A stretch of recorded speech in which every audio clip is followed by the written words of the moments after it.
رب اشرح لی صدری ویسر لی امری واحلل عقدۃ من لسانی یفقہوا قولی۔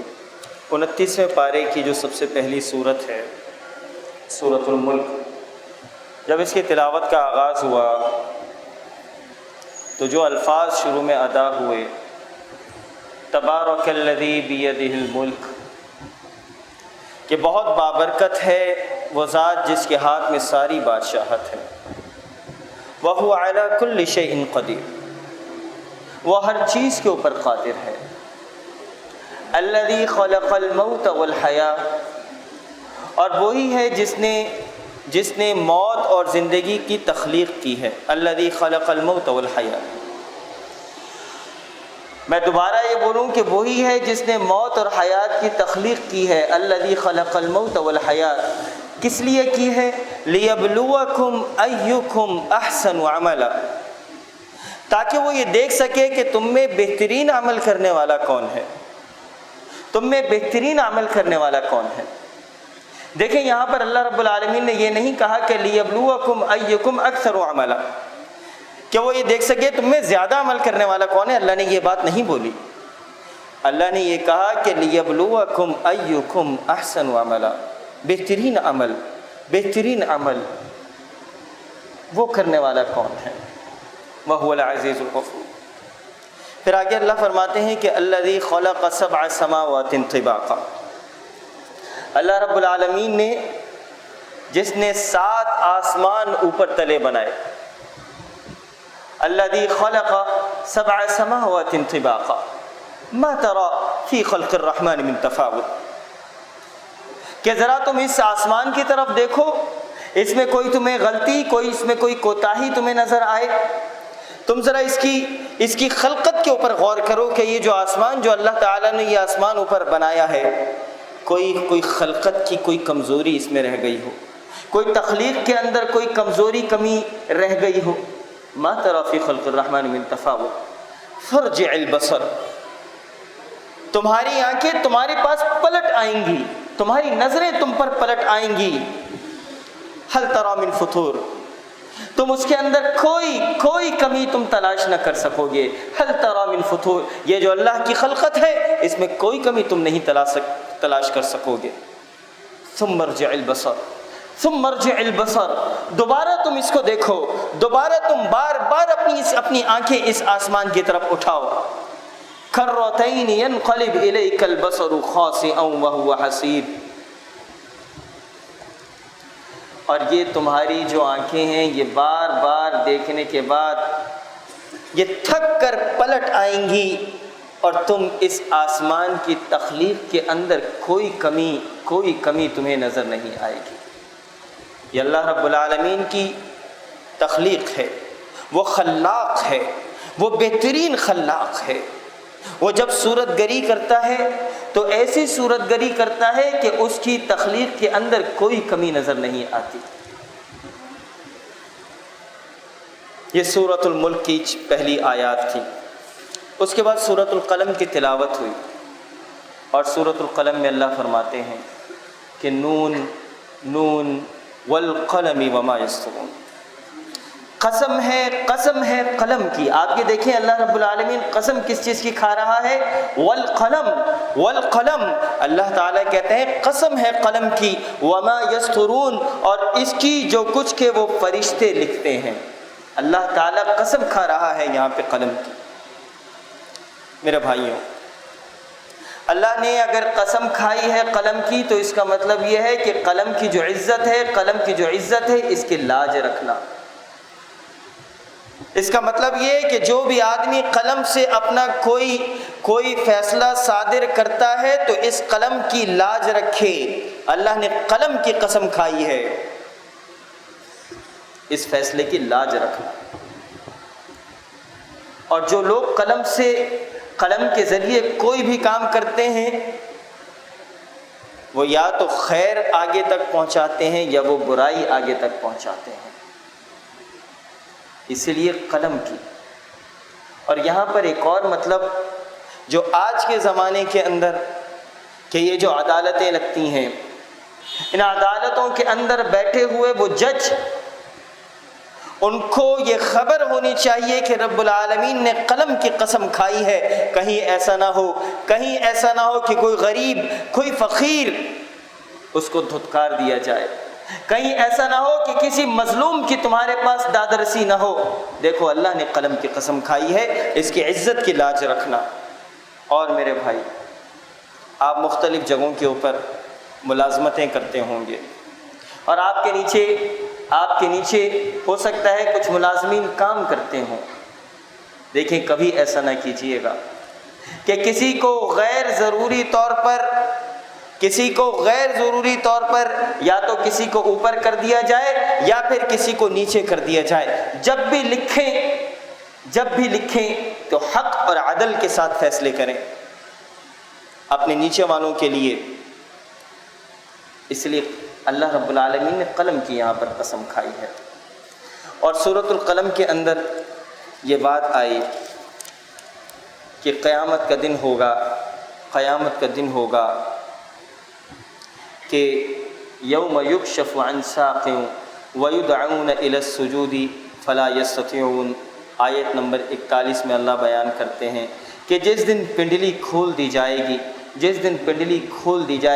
وَيُدْعَوْنَ إِلَى السُّجُودِ، اور لوگوں کو پکارا جائے گا، سجدے کے لیے بلائے جائیں گے، تو فَلَا يَسْتَطِيعُونَ۔ کچھ لوگ ایسے ہوں گے جنہوں نے دنیا کی زندگی میں شرک کیا تھا، کچھ لوگ ایسے ہوں گے جنہوں نے دنیا کی زندگی کے اندر نافرمانیاں کی تھیں، کچھ لوگ ایسے ہوں گے کہ جب ان کو رکوع اور سجود کے لیے اس دنیا میں بلایا جاتا تھا، جب مؤذن کی منادی اس تک پہنچتی تھی، جب مؤذن کی اذان اس تک پہنچتی تھی کہ حی علی الصلاۃ، آؤ نماز کی طرف، جب مؤذن پکارنے والا یہ پکارتا تھا کہ حی علی الفلاح، آؤ کامیابی کی طرف آؤ، تو پھر اس وقت یہ سجدہ نہیں کرتا تھا، یہ اس وقت رکوع نہیں کرتا تھا، یہ اللہ کے در کے اندر نہیں آتا تھا۔ تو آج قیامت کے دن جب سب کو رب العالمین سجدے کے لیے بلا رہا ہوگا اور سب کے سب لوگ سجدے کر رہے ہوں گے، تو وہ ظالم جس نے دنیا میں سجدہ نہیں کیا تھا، اللہ رب العالمین قیامت کے دن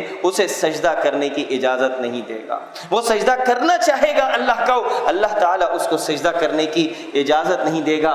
خاشعۃ ابصارہم ترہقہم ذلہ، نگاہیں نیچے ہوں گی اور اس پر ذلت اور خواری چھا رہی ہوگی۔ وقت کانوا یدعون الی السجود وہم سالمون، حالانکہ یہ سجدے کے لیے بلائے جاتے تھے، جب یہ صحیح سالم تھے، یہ سجدے کے لیے بلائے جاتے تھے، یہ جب صحیح سالم تھے، انہوں نے اللہ رب العالمین کے سامنے سجدہ نہیں کیا، اللہ کے سامنے جھکنے والوں کے ساتھ انہوں نے رکوع نہیں کیا، تو آج قیامت کے دن ان کو سجدہ کرنے کی اجازت نہیں دی جائے گی۔ اس کے بعد سورہ قلم کے اندر یہ بات بیان ہوئی، سورۃ الحاقہ کی تلاوت شروع ہوئی، اور سورۃ الحاقہ میں یہ بات کہی گئی کہ فَأَمَّا مَنْ أُوتِيَ كِتَابَهُ بِيَمِينِهِ، جن کا نامہ اعمال داہنے ہاتھ کے اندر ہوگا، فَيَقُولُ هَاؤُمُ اقْرَءُوا كِتَابِيَهْ، وہ کہیں گے کہ لو میرا نامہ اعمال پڑھو، وہ کہیں گے لوگوں سے کہ لو دیکھو میرا نامہ اعمال آ گیا۔ جن کے داہنے ہاتھ میں نامہ اعمال ہوگا وہ لوگوں سے کہیں گے کہ دیکھو بھائی، دیکھو میرا نامہ اعمال آ گیا، دیکھو میرا کتنا زبردست رزلٹ آیا ہے۔ اور وہ لوگ جن کا نامہ اعمال وَأَمَّا مَنْ أُوتِيَ كِتَابَهُ بِشِمَالِهِ، جن کا نامہ اعمال ان کے بائیں ہاتھ میں دیا جائے گا، فَيَقُولُ، وہ کہیں گے یا لیتنی لم اوت کتابیہ، کاش کہ مجھے میری کتاب دی ہی نہ جاتی، مجھے میرا یہ رزلٹ دیا ہی نہ جاتا۔ آج جب میں اس کو پڑھ رہا تھا تو یکایک مجھے میرا اپنا میٹرک کا رزلٹ یاد آ گیا۔ جب رزلٹ آیا تو رزلٹ کارڈ لے کر میں سب کو دکھا رہا تھا کہ دیکھو بھائی میرا یہ رزلٹ آ گیا، کتنا اچھا رزلٹ آیا، میں سب کو دکھا رہا تھا۔ اور مجھے یاد ہے کہ میری کلاس میں کچھ ایسے لڑکے بھی تھے کہ جب وہ مارک شیٹ آئی تھی تو اس مارک شیٹ کو وہ چھپا رہے تھے۔ تو یہ دنیا کے اندر بھی کتنا ہوتا ہے، جب انسان کا جب اس کا نامہ اعمال ملتا ہے، وہ میٹرک کے اندر، وہ انٹر کے اندر، وہ کوئی ڈگری لینے جاتا ہے، اس کی کوئی مارک شیٹ آتی ہے، بہت اچھا رزلٹ ہوتا ہے، تو اپنے سارے خاندان والوں کو دکھاتا ہے کہ دیکھو بھائی، دیکھو بھائی، اسی طریقے سے ہوگا۔